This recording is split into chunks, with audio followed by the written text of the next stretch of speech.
Hello everyone, hope you're doing well. Today I'm joined by our former under-23's manager at West Ham United, Dmitri. How are you doing? Yeah, very well, thank you. Thanks for having me. Yeah, thank you for joining us. Right, let's start from the start. You were at Leicester City, you joined West Ham in the summer of 2019. How does it all come about? How do you make the move? Well, Ricky Martin took over as academy manager, and Liam Manning was the 23's manager at that time, and he got a job in New York. He went off to be academy manager at New York. So there was a position there. I knew Ricky, and Ricky knew me because we worked together at Norwich, and he was technical director at Norwich, and I was 23's coach there. And together we'd help kind of develop some of the players that got through to their first team, like Ben Godfrey and Todd Cantwell, Max Aarons, Jamal Lewis. So we're both kind of on the same wavelength of how to develop young talent. So some conversations with him, really, a couple of kind of informal interviews and informal chats, and then met some people at the club. And then it kind of transpired from there, really. So it was just a couple of weeks of us talking about the project and where it could go and what it could be. But Ricky was probably the main pull for me, because I knew him and worked through and knew what he wanted to do and knew we worked well together. But then also Liam, I spoke to Liam because I know Liam well, and he said, it's a really good club in a good place with really good players. It's local to me also, from where I'm kind of originally from in Essex. A lot of my friends and family are big West Ham fans, and I used to go up there quite a lot as a kid also. So it ticks so many boxes, and the reputation it's kind of got for youth development, is up there. And the chance to be part of that was a massive pull for me. There's not many clubs that have got a bigger reputation and tradition in terms of developing young players. So that was a great opportunity for me to hopefully try and continue that legacy. You joined West Ham partly for the project. What was the project? Because little things like this intrigue me, because we never really know. We know you've come in and stuff, but what is it that lures you as an under-23's manager or the development coach or whatever to that football club? What is the thing that you think, actually, I want to be a part of that? Yeah, it's simply to produce players for the first team, to get an academy that provides players for the first team. If they can't go on to our first team, then maybe they get sold and make a profit for the first team. But it's certainly to get that conveyor belt going, to get players progressing, to get players improving, and hopefully move the club forward. And felt that at West Ham there has always been a pathway. I think there's other clubs that have got great academies, but there's actually no pathway through to the first team. It's really blocked. Whereas West Ham traditionally have really had that pathway, and the club encourages it and the fans encourage it. So that's why I think it's a little bit different. Is you go in there thinking, okay, West Ham's got a tradition in this, what is part of West Ham's DNA. So therefore you've got a real good opportunity of making impact. When you first arrived, what was your first impressions of West Ham, the training ground, the youth team facilities that was already in place and stuff? Yeah, so it's a really warm club. There's several people I kind of knew there just from being in the club before, just from playing against them and coaching against them, stuff like that. People like Mark Phillips, who I've known before, who's West Ham through and through, who gives you a really good welcome.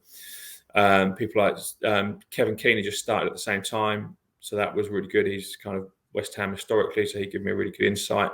Steve Potts has been there forever, so he was really warm. So straight away, you've got people there that have been at the club for a lot longer than I have, that can kind of give you a little bit of an informal kind of induction about what it's all about, how it works here.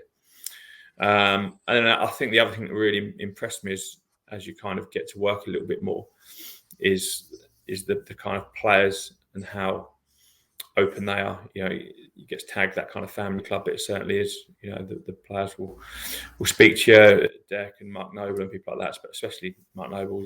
He's kind of very interested and wants things to progress, and has a real interest in the club. So I think when you get there, that you certainly feel that welcoming feeling. You certainly feel the kind of what people want and believe to be important at West Ham. There's certainly that family and togetherness there also.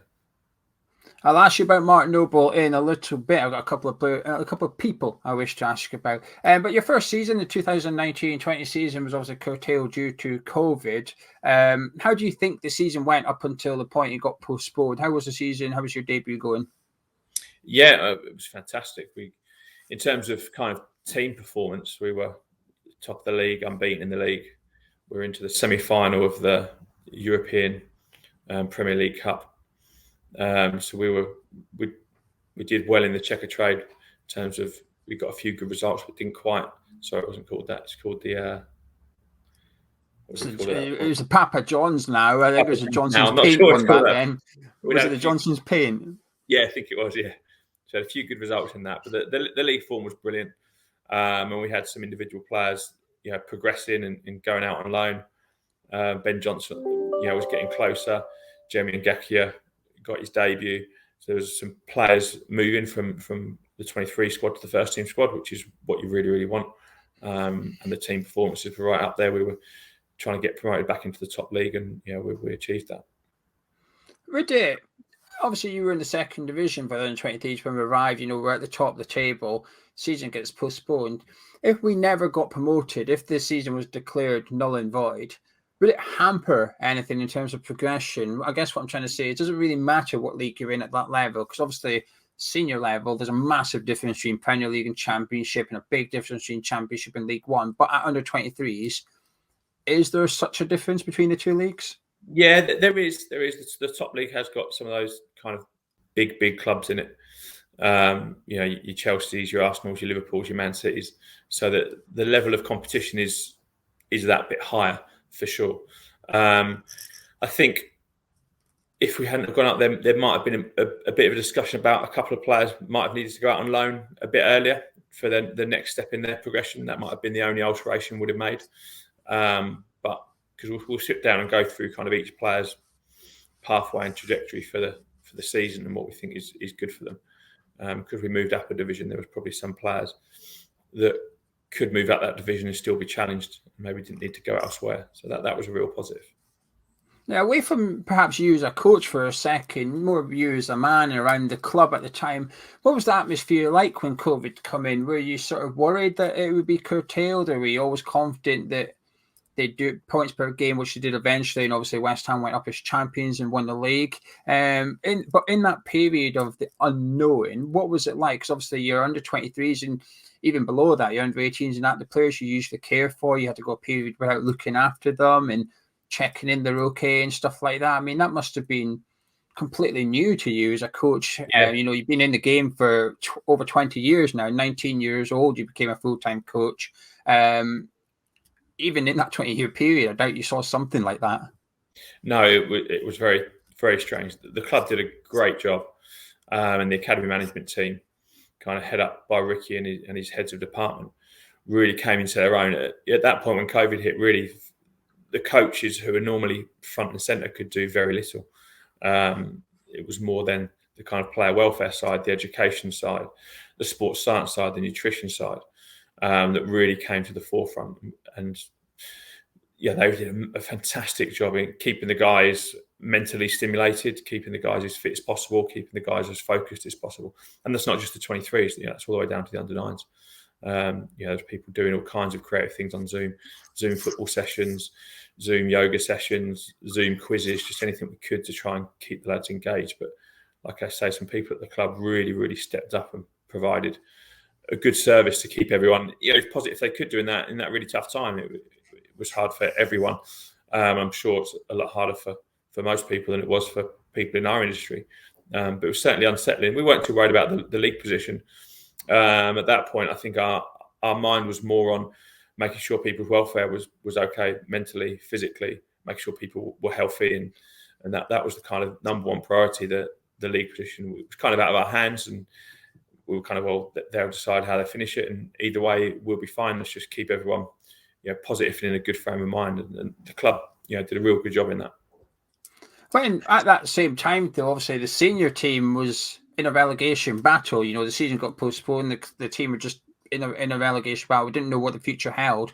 If West Ham had gone down, if we did get relegated after that period, does that have I know you don't know because there's no evidence of it, but as an under-23s manager, are you worried about the implications that would have? Because obviously the costs need to be cut, the budget gets a bit lesser, the under-23s squad maybe gets impacted by the relegation of the first team. Does that sort of make you worried for the future, I guess?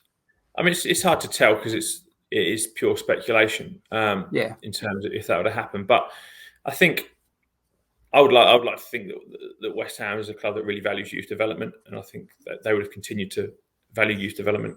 I certainly never felt that they wouldn't, and anything was dependent on league position. I never got that feeling. I wasn't privy to any chats either way, but I certainly didn't get that feeling as under-23s coach. And I think other clubs, youth development sometimes really thrives when there's a relegation, because that might give young players more of an opportunity. So I've seen a lot of clubs. You think when Southampton went down to League One, you think when Leeds went down, when Norwich got relegated as well, actually sometimes gives clubs a real good opportunity to blood their youngsters more. So youth development can sometimes have a real positive impact. Obviously, no one wants to get relegated, and you never wanted that or felt that or wanted that to happen. But I do know several clubs where, for the youth development department, short term, it has had a positive impact. And your second season, 2020, 2021, you stayed up to consolidate yourself in the top division. How did that season go? Yeah, we started off, in terms of team performance, we started off quite slow in terms of results. We felt our performances were there, were up there. We were struggling in the penalty boxes, really. We conceded a few really soft goals at decided games, and we were some games we were dominating so much and couldn't convert the chances we deserved. I mean, Steve Potts at the end, you always see the coaches afterwards, and there's times that the coaches always come and go, "Oh, you're miles better than us." So about 4 or 5 games happened. I'm like, "You were so much better than us. I can't believe that we won that one." And we were like, "Yeah, thanks." We were playing really, really well and not getting the results we deserved.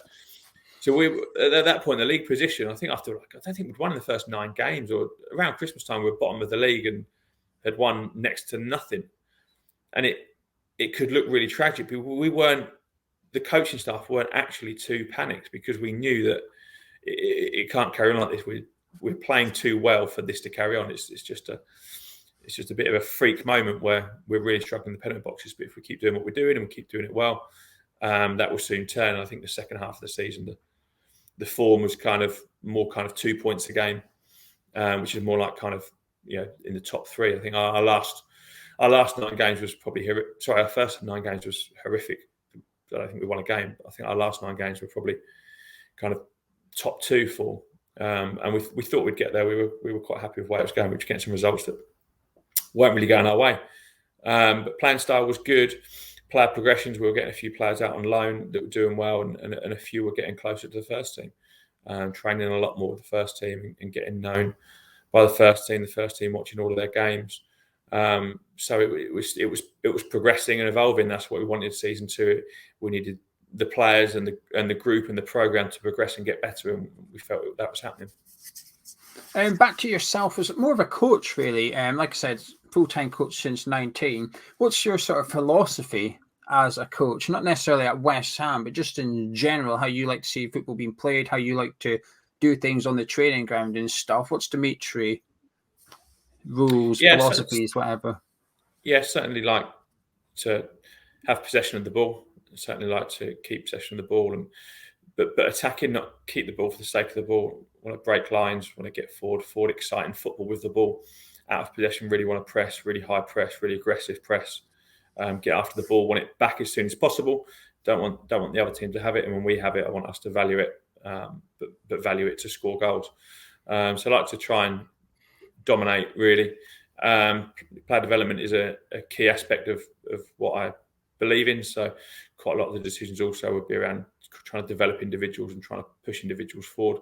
So you might take some decisions for the individual that might not benefit the team quite so much, but you think will benefit that individual and push them further along their journey and improve them. So that's a big part of what I believe in. And then training-wise, I want training to be high intensity, because I want to play at high intensity. So you need to train at high intensity, quite a lot of game realistic sessions that get the lads kind of really prepared for playing at match intensity or even higher, so that hopefully when a match day comes, that seems a little bit slower. If you can really turn training up, quite a lot of kind of breakout sessions, high intensity sessions where you're breaking out and countering, but then quite a lot of possession sessions when you're really working the ball and keeping the ball to try and create your openings. Who sets the tactics for the under-23s? Is it solely yourself, Or does the senior manager come in and say, I need you to do X, Y, Z in your team? Can you implement that so the gap between the under-23s and the first team's not that different? Or do you try and copy the first team manager? How do you go about the tactics, and who dictates the way the under-23s plays? Yeah, a little bit of all of that, to be fair. The academy's got its own football philosophy, the West Ham way, in terms of how it wants to play to develop players. And that's been built on a number of years, and some of that is historic stuff that has been there since day dot, and some of that is new stuff that has evolved. So that's kind of our basis, that's our foundation in terms of how we play football. But then also, because we are so near to the first team, we want to look like them, so that if our players do make that debut, it's seamless for them. They can't make a debut or go over there and train and it'd be completely different. So we will certainly value whatever the first team manager values at that point in time. So when I first came in, Pellegrini was there, and then David Moyes came in. So there were certainly slight adjustments made in terms of what we would train and what we would focus on, because we want to be able to please that first team manager. We want our players to be able to please that first team manager. So things like the set plays, for example, I would take the set plays solely from the first team really, and make it as aligned to that as possible, so that when they make that debut, it's one less thing for them to have to think about, because they know they've practiced it. 23s need to be as much of a rehearsal for making your first team debut as possible. And luckily, my philosophy, the academy's philosophy, and the managers that have had at West Ham's philosophy, those three are pretty much mostly aligned anyway. So as long as you're kind of staying true to what you are as West Ham, and you're recruiting the right people, those things kind of align pretty much anyway. So it becomes quite easy in that sense. But no, those would be the two main things to take into account. Would be the academy playing philosophy, and then the first team's managers playing and training philosophy. Kind of merge those two together. Love this. This interview's already worthwhile for me. I know the viewers will be loving this as well. When you arrived, also Manuel Pellegrini was the manager of the first team. Did he have much input into the under-23s, or take much interest in the under-23s of that? Yeah, he certainly did. He delegated it mainly to Enzo, the first team coach. He was the main member of staff that he delegated the work to. So we would meet with Enzo probably about once every 6 weeks, once every 2 months, discuss the players, talk about who's kind of maybe ready to go over and train with them, and who they should be looking at. And then they'd watch bits of games. I must say, David Moyes has been more present at games than Pellegrini was. He's been at almost every home game, and his staff have been almost every away game, whether it be Stuart Pearce or Kevin Nolan's at absolutely everything.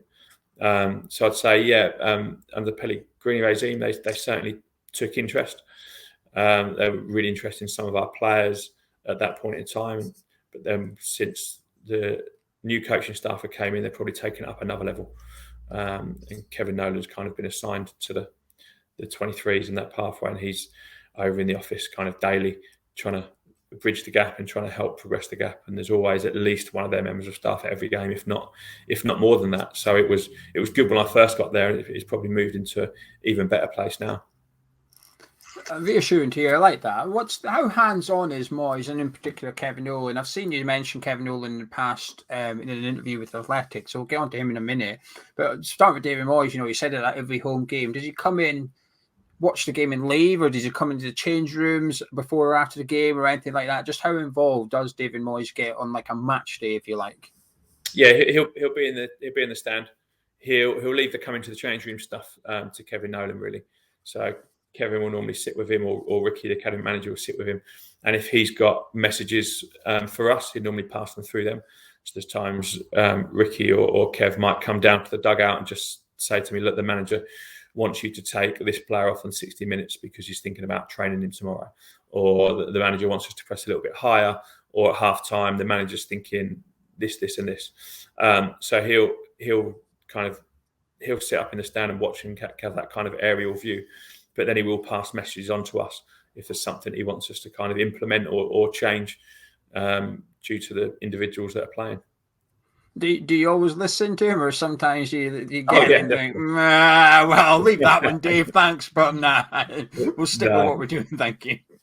No, I certainly always listen, because the manager's always the most important person. We want to make his job as easy as possible. We've got a service to provide our young lads, which is to try and get them in the first team. And the more we can kind of do it to his liking and do it to his way, that gives the lads the best opportunity. At the end of the day, that's who it's about. It's about the players. It's not about kind of what I think or what any of the other coaching staffs think. We just want to try and provide the best possible pathway for those young players. And if we can get it as close to what the manager likes, then they stand the best possible chance of doing that. Has it ever gone wrong? You ever got something from David Moyes you've implemented and you've gone on to lose the game with that? You've thought, nice one, Dave. No, most of his comments are around players with his longer term view in mind. So he's obviously watching our games. That's on a Monday, and he might have a game on a Wednesday. He might have a game on a Saturday, or he might have a really big training session on the Tuesday. And he might be thinking, okay, I want this player and this player. They're playing really well for you at the moment. I want them to train with me tomorrow at the first team rather than have tomorrow off. So if you take them off on 60, that means they can train with us tomorrow, for example, which is fantastic. That's what we want. Or we've got a game on Wednesday. I want one of these young lads to be on the bench. So take them off at this point. Or let's have a look at this player in a different position because I've just had an injury in my first team squad and I need to look at maybe filling this hole. Let's change this player's position slightly and have a look at him there. So he's kind of thinking about his squad and he's got a kind of longer term view and he knows what's coming up. So sometimes alter our load of our players or our position of our players so he can maybe use them. Kevin Nolan, you mentioned him before about how he gets involved. He's in the dressing room and stuff. What's he like? Does he come in the dressing room? How involved does he get? Do you just stand there and listen to you? Does he give a team talk? Is he almost like your unofficial assistant on a match day? Yeah, sometimes any of those things, all of those things, it depends what's needed at that time. There's times you won't come in. There's times you'll come in. There's times we'll pass over to him. So I'll talk. Steve Potts will talk, and maybe we'll pass over to Kev as well. There's times you'll go in and just speak to a few individuals. What we do is half time will come. The players will go in the dressing room. Me, Steve Potts, Ricky Martin, and Kevin Nolan will probably have a quick in another room 3 or 4 minute meeting about how we're going to kind of attack half time, if you like. And we'll say, right, I'm going to say this, you talk about this. You're going to speak to this player about this. I won't talk about this. So we have a little kind of pre-meeting before we go into the players. The players then get a bit of time to calm down, have a drink, have their own chat without us in the room. We'll then go in a room as a group of staff, and then we've already kind of decided who's saying what and why and what individual players maybe need an arm around the shoulder or a bit of advice, and who's doing that. So it's really joined up in that sense. Yeah, that's it's not kind of it's planned, and there'll be a reason for doing it. We won't just go in and kind of shoot off the cuff. We'll have a plan going in there. Have they ever, whether it be Nolan or Moyes, have they ever asked you to take a player from like the under 18s? I mean, under 18s have always been involved in your under 23s. Whenever you look at your under 23s team, there's always younger players there. But has Moyes or Nolan ever come to you and said, can we get that guy promoted to the under 23s because we want to test him at a higher level, or they might think he's a bit more advanced in the age group he's currently playing in? I think that's more probably Ricky's role, the academy manager, and Kevin Keane and Mark Phillips probably pushing them from below also. Like you say, one of the things we always wanted was under 18s in the 23s, and there's some clubs that don't do that. Some clubs will be all 20-year-olds, whereas we would never have that because we want to always push our best players and we want to have that pathway. So we always had 2, 3, maybe 4 in there. But Ricky will have that kind of overview where he'll see the kind of whole academy. He'll watch every 23s game and every 18s game and every 16s game. So he'll have the kind of view of who might be ready to step up. And then Kevin, Mark, we're in weekly, daily chat with those two, and they'll push people our way as well and say, look, you've got to have a look at this player here, and we'll take them for a week's training and then see if they show it at our level or not. So it's probably more that's the strategy of how to get 18s up into the 23s. Right, Mark Noble time. Whenever I hear interviews about him or hear Mark Noble speaking, he did an interview with Rio Ferdinand earlier the week, and he was saying he was at an under-16s eight-a-side game in the gym. Right, every time I hear about Mark Noble, he's at every different age group. He's at under 9, he's at under 12, he's at every age group. Just does he ever go home? What's Mark Noble like at the club involved with the youngsters and that? Yeah, no, it's fantastic. He's one of the most impressive men I've met in football. He takes such care in the academy, in the players, in the staff, in the football club. He wants everything to do well. He's one of those people that can lift people up in a sentence, but also hold people to account when needed.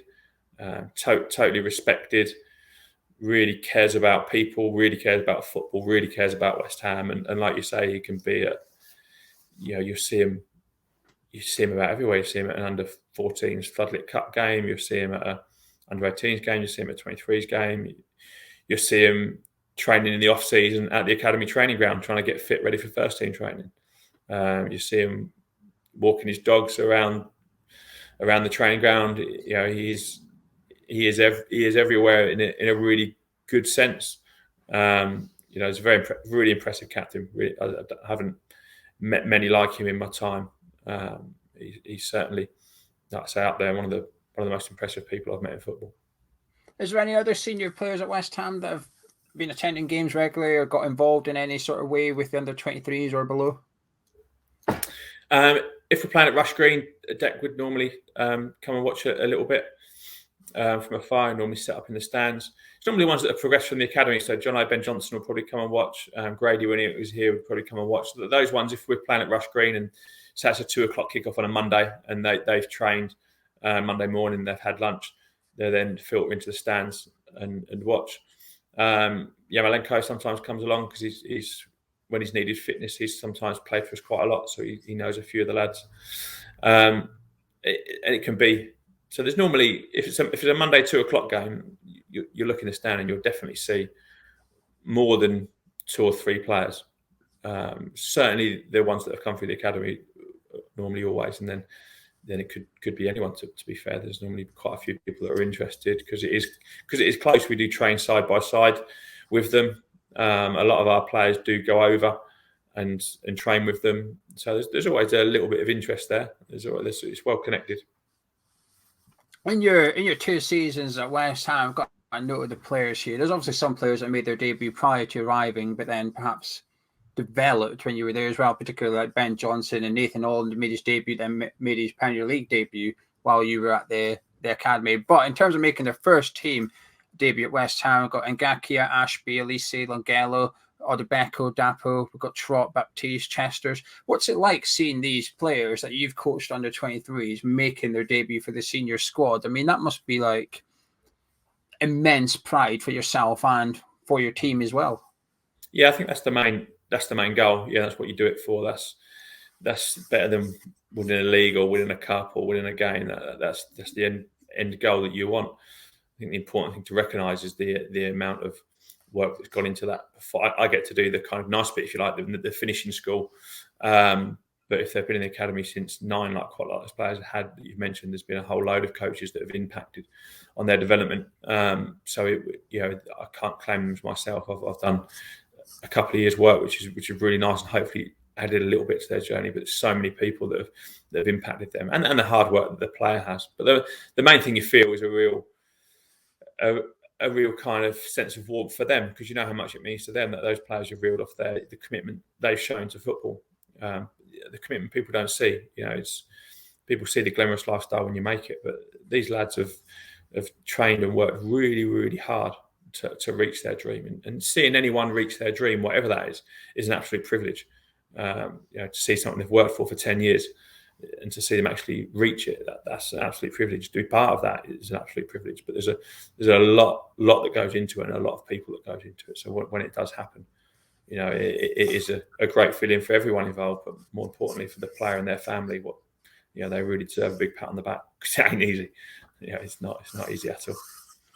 when you were there, just before you left, Chester's made his debut coming on in a Europa League game against Genk at the London Stadium. And then just after you left, we played that game against Zagreb, where we had loads of youngsters playing in that game. Were you at home with your feet up watching that with a smile on your face, thinking, yeah, I did. I've done all right there? Yeah, no, I did watch it. It was really good. We quite a lot of the staff went to the one where Dan Chester's got on, so that was nice. And then I watched the one where the whole back four was from the 23s. Watched that one from home, which was really nice. I think what I loved about West Ham and the crowd, which I've worked at other clubs and obviously been at a lot more stadiums when young players make their debut. I don't think there's a fan base that make a bigger roar, than when a West Ham a young player makes their debut. It's unbelievable. Every touch. Dan Chester's came on. He only touched it 2 times. It's probably 2 of the biggest roars of the night. They were both really crunchy tackles as well. He flew into 3-0 up 2 minutes to go. He was flying into that tackles. And I remember Jeremy Ngakia's debut, and I know, unfortunately Jeremy didn't stay with us, but the fans were fantastic too. I remember his first pass was a little bit overhit, but Antonio chased it down as he does, and the fans kind of really encouraged him. The next time he got the ball, the fans just cheered him. And I just saw him grow. I think that the way the fans accept and want a young player coming through, I think is fantastic. At other clubs, I haven't experienced a stadium get behind a young player they maybe don't know as much as West Ham do. As soon as someone comes on and they know they're from the academy, they know they're from the local area, they will back them straight away, straight off the bat. It won't be like been to other stadiums or other clubs where it's like, oh, okay, let's see what this young player's got before we start applauding them. Let's see what this young player's like. Whereas West Ham fans, right from the start, will really want them to do well. And the young players feel that. They absolutely feel that. Can't be a better feeling than going out to make your debut and knowing that all those people watching you are on your side rather than ready to criticise you. All the West Ham fans are ready to applaud you and ready to give you a big cheer the moment you do anything remotely positive, which I think is amazing. What's it like for you as a coach? Obviously, let's take Chester's for example, just as an example. I know it'll differ from player to player. When do you sort of know they're going to be in the first team, and do you have to sort of work with them differently? Have you got to get your arm around them a little bit and try and calm them down, try and get rid of the nerves before the build up, before they go off with David Moyes' team? And then you've got the flip side of that. They come back to the 23s training after being involved in the first team. Are they on cloud 9? What they're like? Yeah, you never really know if someone's ready until the managers put them on. Over the years, you have players that you're sure already, and it doesn't quite work out for them. And vice versa. Ones that you're like, I'm not sure if they're ready, and actually they go and prove you wrong. So you can never be 100%. It's only ever your best guess, and you get your best guess probably gets a little bit better, the longer that you do it. And then in terms of prepping them for it, you're hoping that the prep you've done in the years before, if you're kind of prepping them too much the day before or 2 days before, then you're probably not confident in the work that you've done the last 2 years and the academy's done in the last however many years before that. So when players have gone to make their debut, we've tended to give them a 2-second chat of good luck, remember this, send them a little text on the day. But apart from that, leave them to it a little bit so they can treat it like another game of football, do their normal routine, do their normal thing. And equally, we believe in the process that we've put in place. The last however many years hopefully made them ready for it because of the way we try and join it up with the first team. Hopefully there's not too many surprises when they go in there. It's different. It's going to be different. But I think you hopefully send them thinking that they're as ready as they can be. You're never totally ready. You can never go 100% ready to go and play in front of 50,000 people in a Premier League game or Europa League game. You can never know that. But you can go thinking, I think they're as ready as they can be at this point in time. And then when they come back down, I know other clubs have had real problems with players coming back down from first teams. So when you speak to other 23s coaches, it's probably one of the biggest topics of players getting ahead of themselves, coming back down and being really problematic. You don't really have that at West Ham, to be fair. I can't think of many players, if any players, where we've had that. Because it is a humble club, it is a hard-working club. It has got the values in terms of what you should be like as a person as well as a player. And I can't think of many players that have come down and been kind of demotivated or hard work. Most of them, if anything, have been more motivated, refreshed, and can't wait to kind of have another crack at it. So don't have that problem too much. That's testament to the club, really. Do you get nervous when you've got one of your kids on the bench ready to come on, or you see them getting chacky off ready to come on? Are you sitting thinking, "Oh, please, for the life of God, you get excited"? Right. Yeah, you certainly get. Come on, get them on. Come on. When you kind of see them walking up, you end up watching the subs bench at times. So the game's going on, and you're seeing a couple of your lads warm up, and you're watching them thinking, and then you're seeing who's speaking to them, and then you see them get called over and take the. Get ready and start to strip off. You go, okay, come on. It seems to take forever. You're like, come on, get the ball out of play. Come on, get them on, because you want them to do well. So certainly, there's times you end up watching the bench and the movement on that. And when they're playing, you end up kind of watching them and not taking in the whole game as much as you sometimes do, because you want them to do well. You've got a vested kind of investment in them in terms of you've worked with them, so you've got an emotional connection. You want them to do well. You know them as people. You know how hard they've worked for it. You know they deserve it.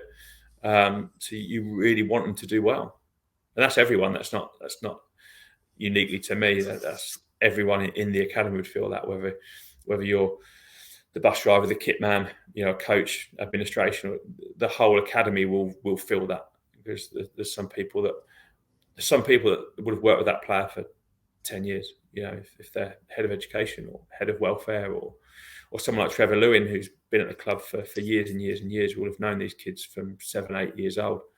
Will know their journey, will know their family, will know what it means to them. It's an exciting moment.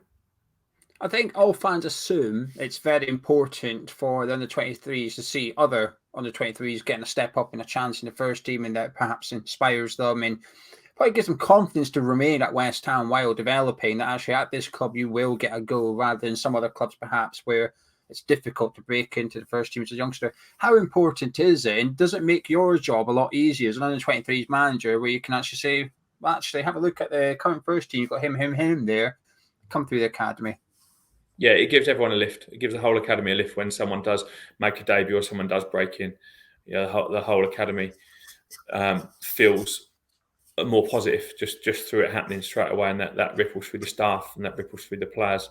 And like you say, it showcases there is a pathway at West Ham. It not just hopefully makes a ripple internally, but like you say, it makes a ripple externally and says, look, we're a club that progresses young players.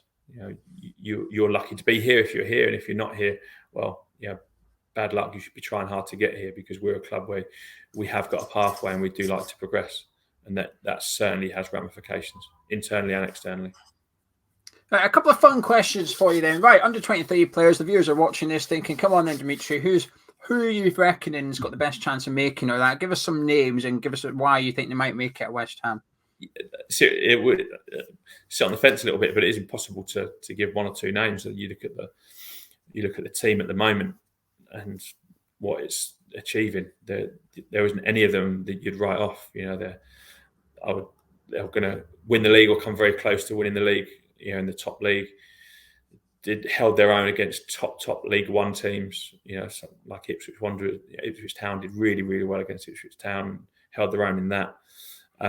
There's I think the other way is, rather than who would you bet on progressing, I would say I wouldn't write off any of them. There's none of them that I would say, they're nowhere near. Every single one of them has got a chance and got an opportunity, and they've got the talent. Sometimes it's a bit of luck you need. It might be an injury, or it might be a tactical change. Sometimes it happens through pure design, but I certainly think there'll be players in that group that go on to have really good, successful careers without a shadow of a doubt. Well, let me ask you about a couple of them to take the pressure off you. First of all, Sonny Perkins, obviously a name that was sort of perhaps unfamiliar with West Ham fans, and all of a sudden it was like, well, who's this guy that's on the bench for the first team and stuff? Then when you look at him, he was in the under-18s, got moved up front in under-18s, and quickly promoted to under-23s as a striker, and now he's in the first team. I mean, his speed of progress, if you like, has been unbelievable. What can you tell us about Sonny Perkins? Yeah, I think his position change really helped. So Kevin and Mark, the under-18s coaches at the start of the season, moved him to centre forward. I think his first game he got a hat-trick. Yeah. And then that kind of really kick-started the trajectory that, like you say, has really been accelerated. He scored goals at the under-18s. Then as soon as we put him in the 23s environment, straight away in training, his first training session, must have scored 5 or 6 goals. And me and Steve Potts were like, "Oh, wow, that's not normal. That's not easy." He caught the eye straight away, and then he carried that on straight away. So his goal scoring at youth level certainly has caught an eye. In England as well, he scored goals at England level. I remember end of last season or the season before, he scored a hat-trick for England from midfield, and then recently this season he scored a couple of goals from coming wide. I think he's quite versatile as well, which really helps. England like to play him wide quite a lot. We've played him through the centre as a 9 quite a lot, but obviously he can play as a 10 or an 8 as well, so he's got that versatility. And he's progressing really well. He loves football. He's a really hungry young man. He loves training. He loves football. He'll just work hard, and you don't see him not put it in a training session. Every training session he wants to improve. He wants to get better, and he has done. So most of the credit needs to go down to him, really, because he's really accelerated himself, and that's down to what he's put in. I'm going to ignore players that we've all heard of, so like of Harrison Ashby and Jamal Baptiste. There's 2 players I've seen you mention in the past that is unknown to West Ham fans at this point. You've got Oliver Scarles, or Scales. How do you pronounce his surname? Scales. And then you've got Lewis Orford. What made you pick them out in a previous interview, and what is it about them? And just can you tell us a bit about them? I think this might be the first time some of our viewers have heard of them. Yeah, I don't know them as well as other staff. I've seen them play a handful of games pre-season. Ollie, in a training game, played for the 23s for a little bit and did really well. And Louis Orford was also in that game and did really well. So that was when they kind of caught the eye. But it's more really hearing about them from the 18 staff, hearing about them from the 16 staff, and hearing about them from Ricky, the academy manager.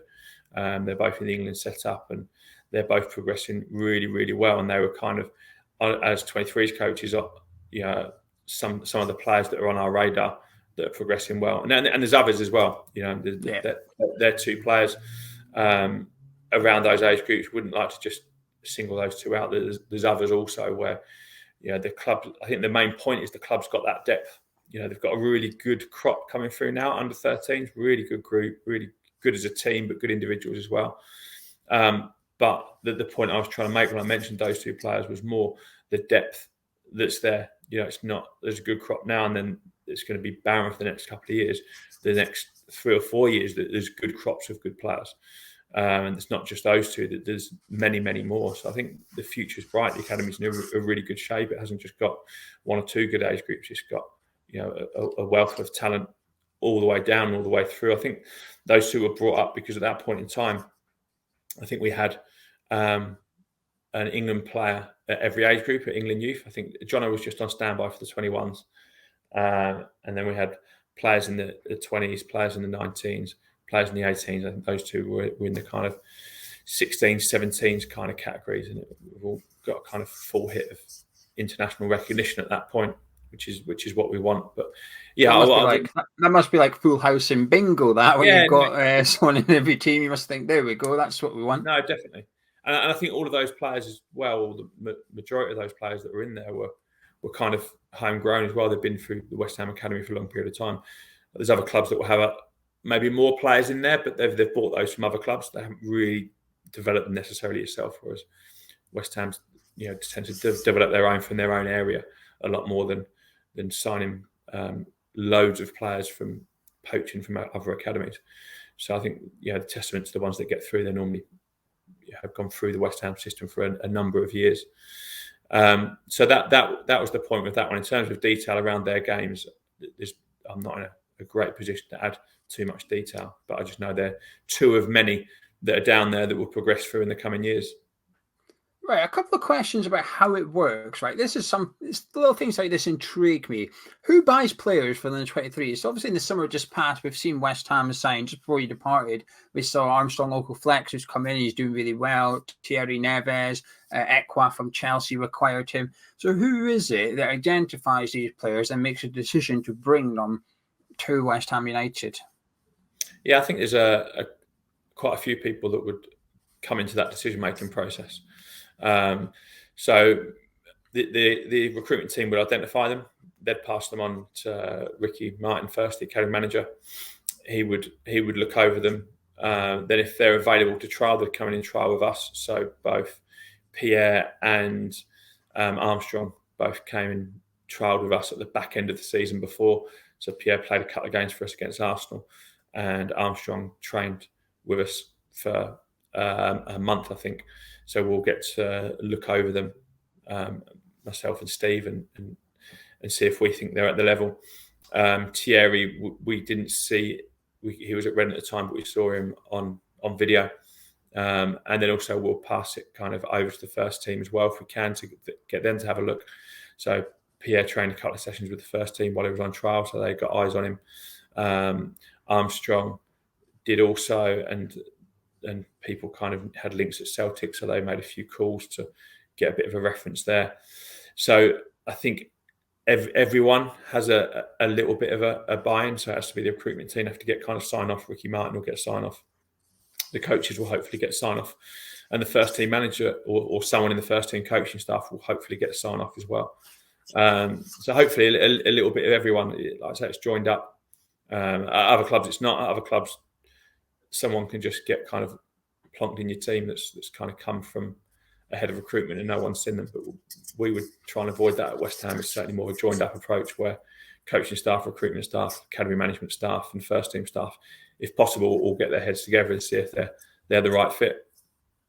And then the opposite side of that, you've got loaning players out, which is also an important part of the academy as well. Same question, who decides to loan out the players? At what point do you say, right, let's get this guy out on loan because either the under-23s isn't cutting it or a club's come in for him? Who makes the decision to loan out the players? Yeah, there's a kind of a loans committee that people will sit on. So Ricky will chair it, the academy manager, and on it there'll be representation from the first team. There'll be on it coaching staff from the 23s, and then a few other departments as well. So that group will sit and meet and kind of work out what's kind of out there, what's on the table, what loans are possible for our players, or what loans maybe do we need to source for certain players, and work out a strategy and a best way forward. So quite a lot of the decisions at West Ham, as you're kind of gathering, aren't done by necessarily one person. It's normally, a few departments linked together, try and get that multidisciplinary approach. And if they're involving 23s players, we'll always try and get a first team eye on it as well. It's a joined up decision, and there's a few heads around the table. It's probably more likely to be a slightly better decision than if it's just one person's. This is perhaps the West Ham fan in me speaking here, and it goes back to what you were saying about how West Ham fans care about the youngsters coming through. But have you ever got frustrated at perhaps a lack of opportunity or a missed opportunity for a youngster? Because certainly as fans in the last couple of years or whatever, there's been a couple of games where we've perhaps been struggling and we felt that one of the youngsters on the bench might have been able to add that dynamic we were lacking, but they never got the opportunity. And as a fan, it's frustrating. But as an under-23 manager, have you ever sat there watching West Ham and thought, this player that's possibly on the bench at the time could actually do that job for you that you're missing out there? Yeah, all the time. Like, I have an unashamedly bias towards the lads that I kind of work with. So, yeah, all the time you're kind of thinking, oh, come on, please, let's get him on, or he could do this and he could do that. I've always got that bias, so I think that's a positive thing. But then always respect and understand, the decisions that are made also. But no, there's always a really healthy bias towards wanting your lads to do well, but then there's always a really healthy kind of respect for the job that whoever the manager is making those decisions, the decisions that they make as well. And there's always a good reason and a good rationale, behind those. But no, you always want the lads to go on, because you always think you want to give them an opportunity to show what they can do. So that there's always that frustration, but then there's always that understanding as well. Someone once said to me before, not at this club, but another club, right, pick your team from Saturday. I put it up. This was a first team kind of team. Yeah, I'd play this team, and was really brave about it. And I said, okay, now now pick the team that pick your team to save your job. If your job's on the line and this is your last job, your last game, sorry, and you've got to win it, otherwise you get sacked. Now pick your team. Would it be any different? And I was like, oh, yeah, that kind of context and that pressure does change some decisions. it's easy from my position to say, oh, put so and so on, put him. He's great. He's this. He's that. He's that. It's a lot harder from any manager's situation. The pressure they're under is immense. What I would say about the managers, they never take any decision lightly. Any decision they make has been thoroughly researched, thoroughly thought through, and there is a reason behind it. Even if sometimes we're not privy to those reasons, they're certainly not doing it on a whim. There certainly is thought gone behind it. Time for the awkward question. There's only one, don't worry, but this is it. Jeremy Ngakia, obviously he broke through under yourself. West Ham fans were excited, obviously, an academy player coming through, played that sort of second half of the season, and unfortunately departed. What happened with the whole Jeremy Ngakia thing? Yeah, I'm not sure the ins and outs of it. Obviously, it was really disappointing, as everyone was, because he's a good player and he's a really good young man. He's a fantastic young man. He loved West Ham. He'd been there for a long time, and there was no big fallout. There was no big problem. It was something that he kind of dealt with privately with his agent, and they decided on a different direction. The club worked really, really hard. The first team manager was really good in trying to persuade him to stay, and offering him really good pathway and really good recognition for what he's done. But from what I can gather, they just felt it was time to go in a different direction. I don't think that there was any long-standing hard feelings, but there's certainly disappointment there. And it's one of those things that sometimes happen. There wasn't a big fallout. There wasn't a big reason. I thought the club did a good job in doing everything they could to try and secure him. But it just wasn't to be. I think that always then provides an opportunity for someone else. I think that's the good thing at West Ham is you've got the depth. So Jeremy Ngakia moves on, Ben Johnson gets more opportunity. And that's the positive of the situation. And then behind that at right back, there's a Harrison Ashby coming through as well. So I think every club wants their best players to stay, and especially their young players to sign and be part of it. But if they do move on, you've got to make sure you've got another one ready. And West Ham has got that. So a positive for the situation is Ben Johnson's probably got more minutes than he maybe would have done. Maybe not, because he might have overtaken Jeremy anyway. You don't know that. But I guess the positive for the situation is Jeremy's moved on, but Ben's there, ready and willing to play any minutes as a homegrown player. And if Ben's not available and they need another fullback, then there's Harrison Ashby and Manny also that are ready also to try and give it a go as well. So there's that depth there for when players do move on. I think I already know your answer, but I've written it down, so I'm going to ask you anyway. What's success for you as an under-23s manager? Because obviously, when you're the first team coach, it's results. So the results ain't going, your job's on the line kind of thing. But I'd imagine it's different for under-23s. It's probably harder to balance to some extent because on one side you've got results, but on the other side you've got player development. So how do you prioritise them both and things like that? What is your priority as an under-23s manager? What's the success for you? Yeah, the success and the priorities is definitely players progressing, debuts and appearances in the first team. That's definitely the number one measure. The team is important because the team, to have those players to be able to flourish, we do need to be competitive and we do need to be playing well and a good brand of football within the league. So it's not individuals at the cost of team. We want to progress individuals within a team that's reasonably successful and competitive. So we want both if we can, but individual development is certainly the priority for me. But then hopefully, for me, the successful team will come off the back of that anyway. Because if you're developing each individual to their highest possible potential, then the team is going to improve and get better anyway. So a successful team hopefully is a byproduct of great individual development, and that comes secondary. Although if you prioritise individual development, you're going to get a better team anyway, in my philosophy. So I think that the two can go hand in hand. Would you count your time at West Ham as a success with that rule of thumb that you've just said? Would you look back at your time and say West Ham's actually achieved what I set out to do?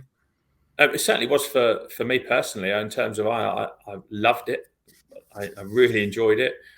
I improved. I got better. So it's certainly a success from a personal level.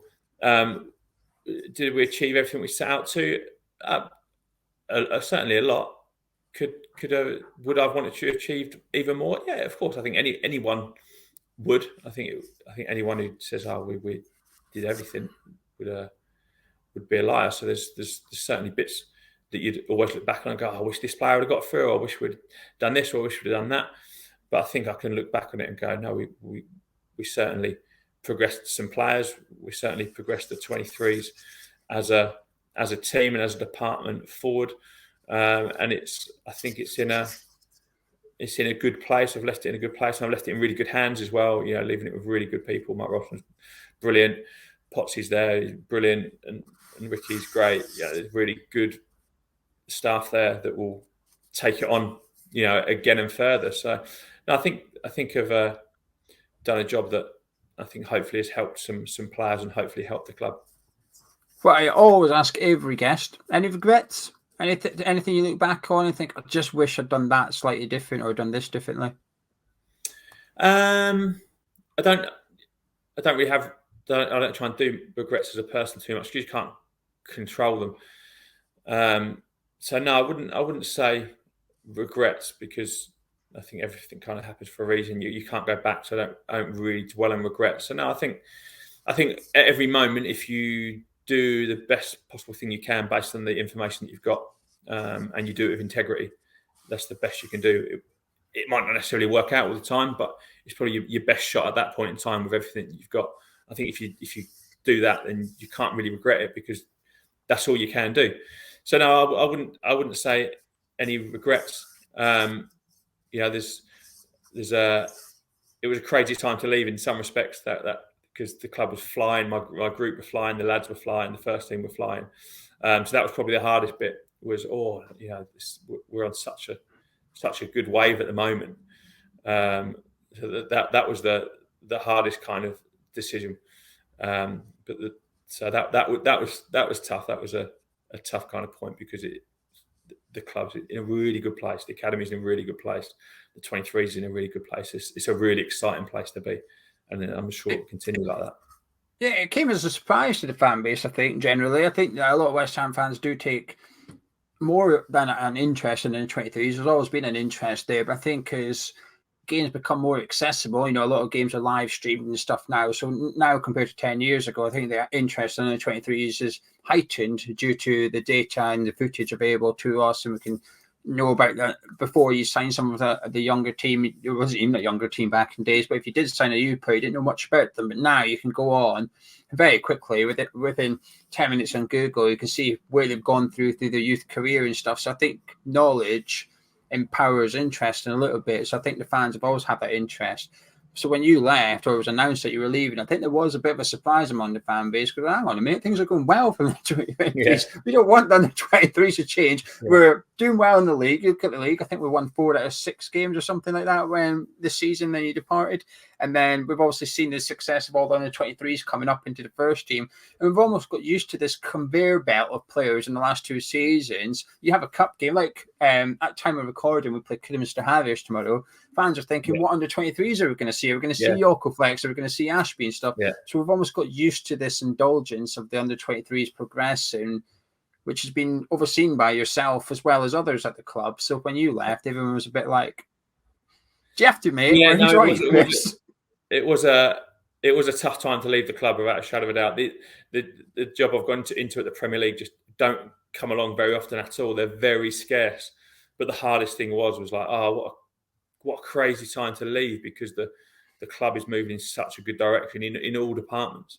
And I loved being part of that. And it was like, I really want to continue to be part of that. But then again, I might never get this opportunity that's presented in front of me now. So it was really, really tough.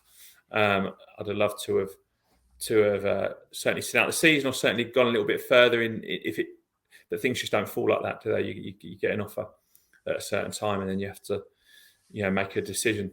It's but no, that was certainly a tough decision. Certainly, you're leaving it. It's nice to leave it on and up, but equally you're leaving it going, oh wow, that's a great place to be. It's a hard place to leave. Hard place to leave at the moment. It's a good club. It's doing really well. It's got some really good people there. Last question. Let's end the interview on a smile. When you look back at your time, do you have any favourite moments or highlights of your time where, whether it be a game or player development, absolutely anything? Is there anything you look back and think that's the bit that sort of symbolises my time at West Ham? I think the game that really stands out in my mind that I kind of enjoyed the most was we played in the first year of the Johnson's Paint. We played Newport away, and we were 4-1 down at half time, and we ended up coming back and winning 5-4. And I think that was just a kind of crazy Roy of the Rovers type game, and we were playing, obviously a men's team also, which is always a little bit harder for the lads. And that was a game that was just an epic game. You don't get to coach in many of those before and down at half time and win 5-4. So that was just a crazy Roy of the Rovers type game that really enjoyed. And then the other things that I've just spoke about would be the debuts and the performances at first team level, watching those boys progress. And then from a personal point of view, when David Moyes first came in, he was waiting for a few of his staff to come in because they had to serve a bit of notice periods. He kind of let me help out at a few of the match days, and to be in around the first team change room, in around the first team bench, a Premier League match day. That was quite a special experience. So I got some amazing memories that I'll remember for the rest of my life, without a shadow of a doubt. And my kids are now West Ham fans. My little boy, it was his first game was a West Ham game. They both got West Ham kits for Christmas and stuff. So we'll be back plenty of times because you've got 2 new West Ham supporters out of the experience also. Project Declan Rice is on the go in the Dmitri household. Hopefully they'll be in the academy in a few years as well. But Dmitri, thank you so much. It's been an absolute genuine pleasure chatting to you. I've learned a lot about the U23's, but thoroughly enjoyed it. Thank you. Thanks a lot. Thanks for your time. And if you guys at home enjoyed this interview, drop a like on the video, subscribe if you're new around here. And myself, I'll catch you in a bit.